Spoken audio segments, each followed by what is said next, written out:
Good morning, Michelle Saxman here, and ready to share with you some time in Proverbs chapter 25. The highlighted verse today, reading from the reflection from Hope Church in Richmond, Virginia. Proverbs 25 verses 27 and 28. It is not good to eat much honey, nor is it glorious to seek one's own glory. A man without self-control is like a city broken into and left without walls. The reflection, maybe you can relate to this Winnie the Pooh-esque whole fist in the honey jar approach to life. I know I can.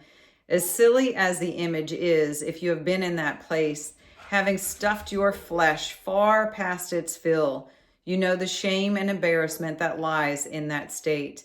There is a beautiful goodness in self-control, living in a way that makes room for satisfaction, makes room for the word enough. Our God is a God that knows when to rest and when to be satisfied. He knew when to look at his creation, call it very good, and stop to enjoy his work.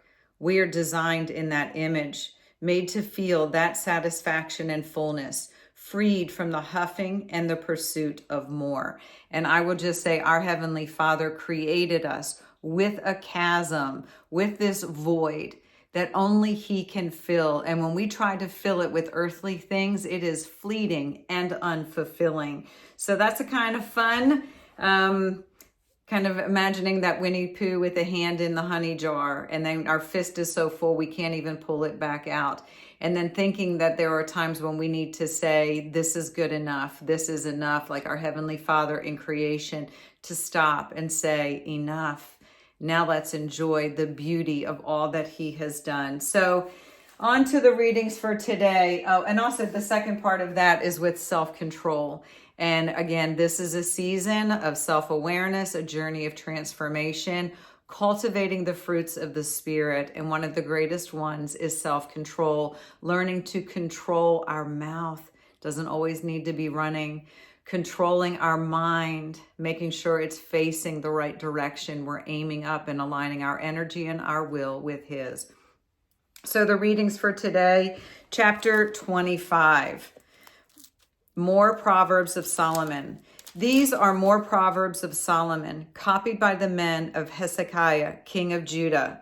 It is the glory of God to conceal a matter. To search out a matter is the glory of kings.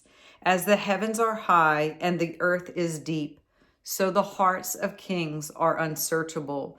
Remove the dross from the silver, and out comes material for the silversmith. 5, remove the wicked from the king's presence, and his throne will be established through righteousness. Do not exalt yourself in the king's presence, and do not claim a place among great men. It is better for him to say to you, come up here, than for him to humiliate you before a noble man. When you have seen with your eyes, do not bring hastily to court. For what will you do in the end if your neighbor puts you to shame? If you argue your case with a neighbor, do not betray another man's confidence. 10, or he who hears it may shame you and will never lose your bad reputation.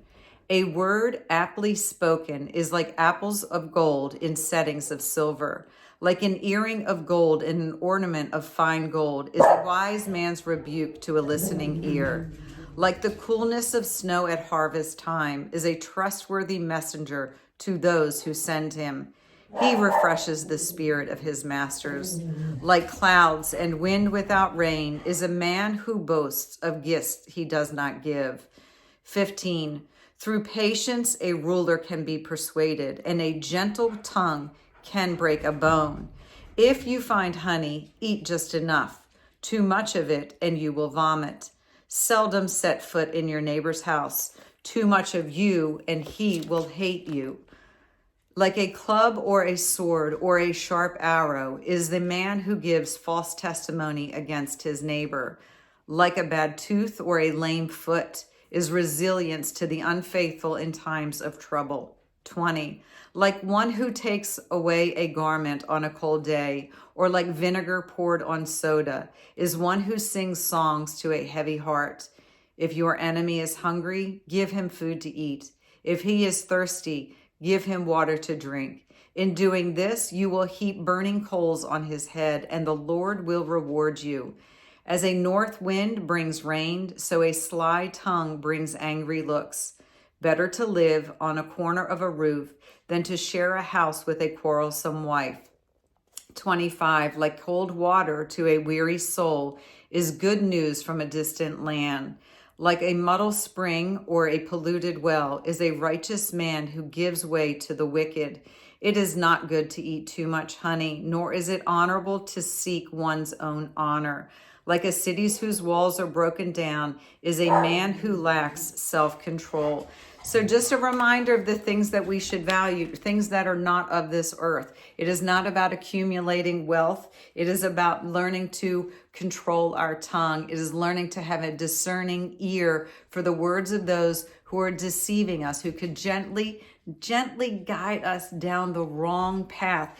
You know, their words sometimes sound like honey or taste like honey, right? And yet they can be very, very deceitful. So knowing the intention and being able to have that wisdom and clarity to see the true intentions of others. So making sure we take just enough because we are enough.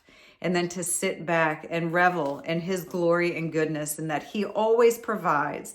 So making sure that we are not like the club, the sword, the sharp arrow, giving false testimony. Again, the power of our words. And again, we also, the power of the words can break. It says a gentle tongue can break a bone. So making sure we are using our wise words, that we are cultivating an environment, that peace is actually our guide today, that we kind of yoke. I love that part in the Bible about when we yoke to Jesus, making sure that we tie our yoke to him. We're not asking him to take on our burdens. We lay down our burdens, approach his yoke, walk with him at his pace, seeing from his perspective and receiving his peace. So y'all have a super blessed day. Stay connected to the vine, and I will talk to you soon. Bye-bye.